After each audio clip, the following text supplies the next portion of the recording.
everyone. Welcome to The Bain Show. This is our very first podcast, and I'm excited as this is a long time coming. I've been wanting to do a podcast for a few years now and sharing the information that I have both on education, family, health, wellness, and children. So welcome. My name is Jessica Molloy, and I have been in the field of education for over 20 years. I have 3 children, all that have different learning needs, 2 with autism and 1 with dyslexia. I'm also dyslexic myself, but have spent my career learning and working with children with neurodevelopmental disabilities, as well as in the healthcare world in the holistic health, looking at how we can manage our nervous systems, what foods we put into our children's bodies, how we relate in family, and also how best to support our kids in what they need. So today, what I'm going to explain to you is what is BAINS, why is it important, and why did I come up with it? So BAIN stands for behavior, aspirations, interest, nutrition, exercise, and sleep. So when we look at all of those aspects of ourselves, they all contribute to each other. So when I look at behavior, I don't look at behavior just as a bad thing. I look at it as a form of communication. What is my child telling me? What is my behavior telling myself? And how do I stay regulated? I also like to think about aspirations, especially when working with kids. What are their goals? What do they want to achieve, whether it's small or big? Many times as parents, we have goals for our children that aren't aligned with their own goals. So it's pretty hard to make change with children if they don't have any buy-in or feel the value in the goal that you want them to achieve. So when I'm working with parents and children, I look at, okay, what is behavior telling you in the house, telling you in school, and telling you in the social and emotional aspects of your child and within yourself? And then when we look at the goal part, the aspiration, how do we align those so we can make growth? One of the ways that we look at growth in my field and in education and how I view it is, how do we take a child's interest and align it in the educational world so we can create deeper learning? So I look at interests. How can we relate those interests into all aspects of our daily life? When we think about interests, those are the things that align with who we are and what we enjoy doing and what brings us happiness. Now, nutrition is one piece that is tricky, especially for some of our families that have kids with autism or other sensory needs, as nutrition often is a tricky thing, whether it's with textures, whether it's with food problems around, in problems around thinking about, is my daughter or son able to digest gluten or dairy, or are they having an allergic reaction? We talk a lot about nutrition because nutrition feeds the body. It also helps regulate the nervous system. So if your child or yourself have ever been hangry, you can understand where some of those immediate emotional behaviors might come in. The second part that I like to think about when we think about the nutrition, exercise, and sleep is, how does nutrition fuel our brains and our body? How does exercise, the movement of our body, increases our dopamine and serotonin levels? It makes us happy. Our bodies feel better when we're moving. We were not meant to be sedentary. And so when we're sitting in classrooms or in our office doing long hours of work, it's often really tricky to feel always like you have the energy to keep going. So we look at how much exercise plays a role, and there's a nice balance. Some kids don't enjoy playing group sports. Okay, well, can we go for a walk in the woods? Could we go hiking? Can we take our dog for a walk. There's lots of other ways to be active if you don't enjoy team sports. That's something that I also tell parents a lot of times is we don't have to put our kid in every team sport. We can find other ways for them to be active. It's just thinking outside the box. I also spend a lot of time with families talking about sleep. Sleep for our families that have children with neurodevelopmental disabilities tend to struggle with sleep. So we look at how is a child sleeping? How are you sleeping?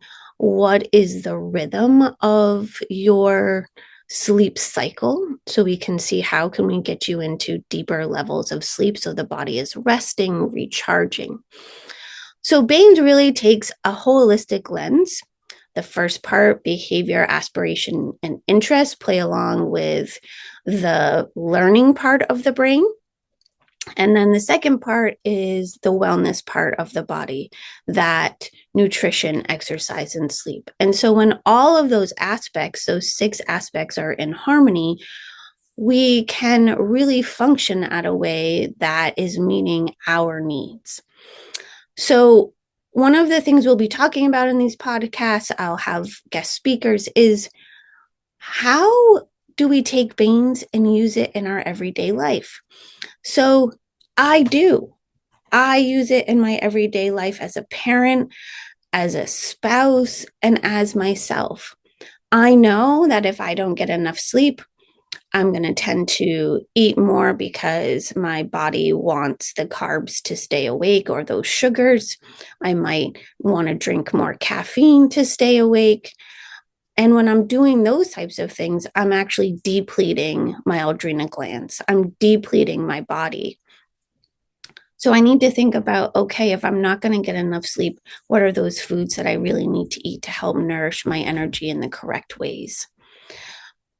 Am I going to have a sensitive heart more because I didn't get enough sleep? So I need to keep my emotions in check.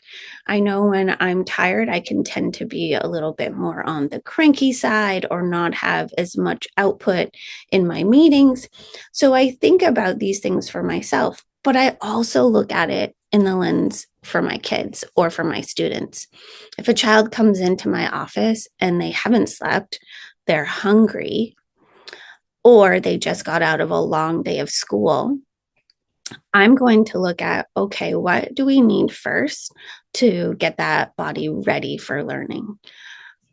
What else does that body need? Is the brain ready for learning? We'll talk about different forms of trauma and behavior that makes it really hard for a child to learn if there's insecure of their environment, where their next meal is coming from, what's their home life looking like. So Baines really looks at so many different levels on how to work all together in order to have the best chance at success. One of the reasons I did come up with the acronym for Baines, actually with my husband, was because my second daughter was born with autism. And when she was born, I had just finished graduate school in the field of special education. And I focused back then in 2008 on the study of autism. And what I loved about my study in autism was looking at how to adapt education and curriculum to meet the level of academic needs. And so when my little Kelsey was born, I thought I knew what I needed to do as a mom, but I really had no idea. Because, as we say, when you meet one person with autism, you've met one person. And my little girl was off the charts bright, but had a really hard time with executive functioning, eating, getting out of the door in the house in the morning. And my kids are very close in age. So it was a lot of work. And often I wasn't quite ready to always read the language that she was showing me. So over time, Kelt and I worked really hard at what kind of tools would she need in order to be successful? What kind of nutrition was Kelsey going to need in order to feel like she could manage those impulsivities, the ADHD that came with her autism? How did I need to manage the sugar and the sweets in my house to making sure, okay, she only preferred these certain foods. How is she getting enough nutrition? And so I spent my motherhood, I'm still in motherhood, I don't think it ever ends, still learning today at the almost age of 18 for her, how to help her know what she needs in order to regulate her body. Is that anxiety that she's feeling? Is it due to the situation she's in, or is it a signal inside her body that she needs something else? So I spend a lot of time working with families and children, as well as teaching at a university level on how to support our nervous systems. What is the best way to learn? Because we all learn differently. I use Baines in my practice as an evaluation tool to see how a child's environment at school and at home is affecting their growth, but also how do they learn best and what do they need in order to feel successful and access all the knowledge and resources that they need.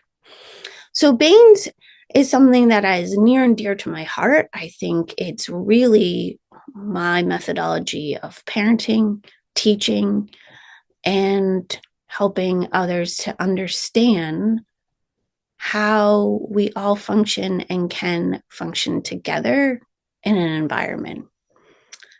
I hope that all of you are really going to enjoy this podcast. We will have students on here. I will have parents. I will also have times where I'll just be chatting at you. But please feel free to always reach out, share the podcast with people that you think you would benefit from. And we will have a weekly podcast. Next week's podcast will be centering around what is it like to be a 13-year-old and having to manage school expectations and living with a mom that teaches about nervous system and dietary foods that can help. My daughter Kira will be on the show next week. Her and I have started a tea business as we teach about how different herbs and teas can help with the nutrition and support of your nervous system, period.